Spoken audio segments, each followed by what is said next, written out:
Hello guys, ayan, dalawa na ang flowers niya. Yung butterwort ko or carnivorous plant. Ayan guys, ayan ang laki na.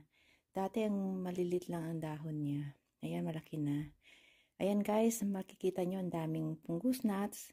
Ayan po yung food nila para maging healthy at lumaki. Ayan guys. Yan, nakabera na siya yung container na pinaglagyan. Binigay ng coworker ko. Ayan guys. Ang ganda niya. Ang ganda-ganda. Healthy pa.